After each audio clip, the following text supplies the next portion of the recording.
ರಾಷ್ಟ್ರೀಯ ಕಾಂಗ್ರೆಸ್ ಪಕ್ಷನೂ ಕೂಡ ಮತ್ತೆ ಕೇಂದ್ರದಲ್ಲಿ ಕಾಂಗ್ರೆಸ್ ಸರ್ಕಾರ ಅಧಿಕಾರಕ್ಕೆ ಬಂದ್ರೆ 1 ಲಕ್ಷ ರೂಪಾಯಿ ಪ್ರತಿ ಮನೆಯಲ್ಲಿ ತಗೊಂಡು ಒಬ್ಬ ಮಹಿಳೆಗೆ, ಅದೇ ರೀತಿಯಾಗಿ 1 ಲಕ್ಷ ರೂಪಾಯಿ ಎಲ್ಲ ಯುವಕರಿಗೂ, ಯಾರು ಕೆಲಸ ಇದ್ದಾರೆ ಯುವಕರಿರ್ತಾರೆ 1 ಲಕ್ಷ ರೂಪಾಯಿ, ಮತ್ತೆ ಯಾರೇ ಹಾಸ್ಪಿಟಲ್ ಅಡ್ಮಿಟ್ ಆದ್ರೂ ಕೂಡ ಅವರಿಗೆ ಇನ್ಶೂರೆನ್ಸ್ ತರ 25 ಲಕ್ಷ ರೂಪಾಯಿವರೆಗೂ ಫ್ರೀ ಮೆಡಿಕಲ್ ಬಿಲ್, ಅದನ್ನು ಕೂಡ ಕಾಂಗ್ರೆಸ್ ಅಧಿಕಾರಕ್ಕೆ ಬಂದ್ರೆ ಮಾಡ್ತಾರೆ.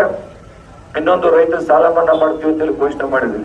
ಕಾಂಗ್ರೆಸ್ ಪಕ್ಷ ಇವತ್ತು ಇತಿಹಾಸ ಇರ್ತಕ್ಕಂಥ ಪಕ್ಷ, ಯಾವತ್ತು ಏನು ಹೇಳಿದ್ರು ಕೂಡ ಅದನ್ನ ಚಾಚು ತಪ್ಪದೆ ಕಾರ್ಯಕರ್ತ ಮಾಡುವಂತ ಕಾಂಗ್ರೆಸ್ ಪಕ್ಷಕ್ಕೆ ನಿಮ್ಮೆಲ್ಲರ ಬೆಂಬಲ ಅಗತ್ಯ.